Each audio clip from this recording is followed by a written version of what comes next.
దేవుని స్తోత్రం. క్రీస్తుని దేవుని బిడ్డలారా, ఉదయకాలమున ప్రభు యేసు క్రీస్తు శ్రేష్టమైన నామమున మీ అందరికీ శుభాభివందనాలు తెలియజేస్తున్నాను. నేటి ధ్యానాంశానికి జ్ఞాపకం చేసుకున్నాం. ఆది కాండం గమనించండి, 51వ అధ్యాయము. ఆది కాండం 50 అధ్యాయము గమనించండి, 21వ వచనాన్ని ధ్యానం చేసుకున్నాం. ఆది కాండం 50 అధ్యాయము 21వ వచనాన్ని ధ్యానం చేసుకున్నాం. భయపడకుడి, నేను మిమ్మును మీ పిల్లలను పోషించదని చెప్పి వారిని ఆదరించి వారితో ప్రీతిగా మాట్లాడాను. భయపడకుడి, నేను మిమ్మును మీ పిల్లలను పోషించేదను.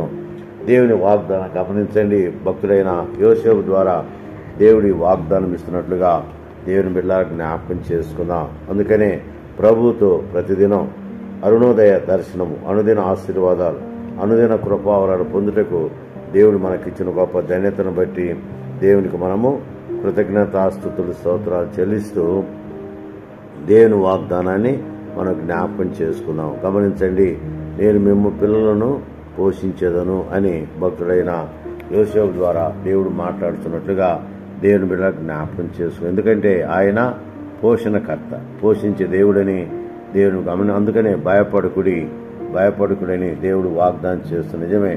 దేవుని బిడ్డలారా, మనము భయపడవలసిన అవసరత లేదని దేవుని బిడ్డలారా జ్ఞాపకం చేసుకున్నాం.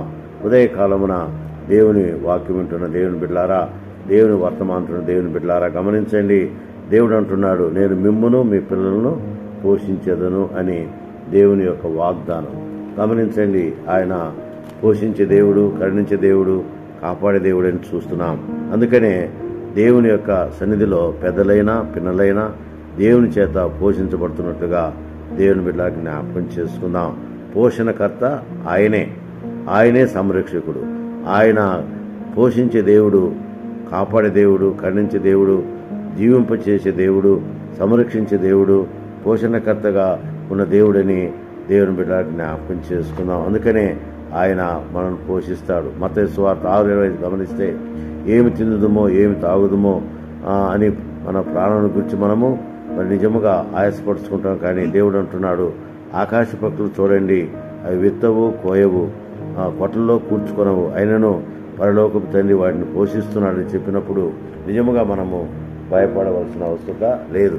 దేవుడు పోషిస్తాడు, ప్రేమిస్తాడు, ఆదరిస్తే దేవుడని దేవుని బిడ్డలకు జ్ఞాపకం చేసుకుందాం. అందుకనే కీర్తన గ్రంథంలో 115వ కీర్తన 12వ వచనం మీరు గమనిస్తే, యెహోవా మమ్మును మర్చిపోలేదు, ఆయన మమ్మును ఆశీర్వదించును. యెహోవా మమ్మును మర్చిపోలేదు, ఆయన మమ్మును ఆశీర్వదించునని రాయబడింది. అది మాత్రమే కాదు, పిన్నలనేమి పెద్దలనేమి తన యందు భయభక్తుల వారిని యెహోవా ఆశీర్వదించును. యెహోవా మిమ్మును మీ పిల్లలను బుద్ధి పొందించును. యెహోవా మిమ్మును మీ పిల్లలను బుద్ధి పొందించును. బుద్ధి చేసేవాడు ఆయనే, సంతానం ఇచ్చేవాడు ఆయనే, సంతాన ప్రాప్తి కలిగించేవాడు ఆయనే.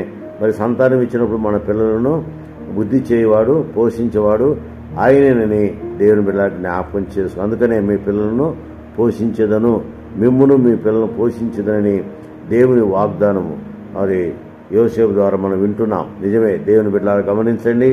ఈరోజు దేవుడు నిన్ను నన్ను జ్ఞాపకం చేసుకుని, మన పిల్లలను జ్ఞాపకం చేసుకుని ఆయన పోషించే దేవుడని దేవుని బిడ్డలకు జ్ఞాపకం చేసుకుందాం.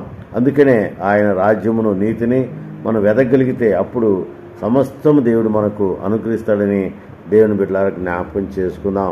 మన పిల్లలను పోషించే దేవుడు ఆయనే, మనల్ని పోషించేవాడు ఆయనే.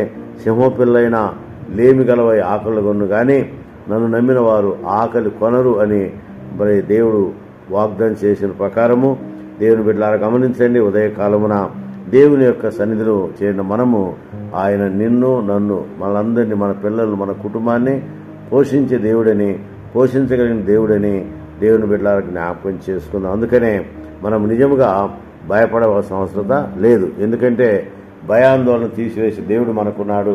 ఆయన మనల్ని పోషించే దేవుడు, కరుణించే దేవుడు, కాపాడే దేవుడు, ఆదరించే దేవుడు, బలపరిచే దేవుడు, బాగు చేసే దేవుడని దేవుని బిడ్డలకు జ్ఞాపకం చేసుకుందాం. అందుకనే మనము భయపడవలసిన అవసరం లేదు. దేవుడు మనతో ఉంటాడు, మన మధ్య ఉంటాడు, మనతో కార్యాలు జరిగించే దేవుడిని జ్ఞాపకం చేసుకుని ఆయన సన్నిధిలో ముందుకు సాగినట్లు తండ్రి, కుమార, పరిశుద్ధాత్మ దేవుడు సాయం చేయను గాక.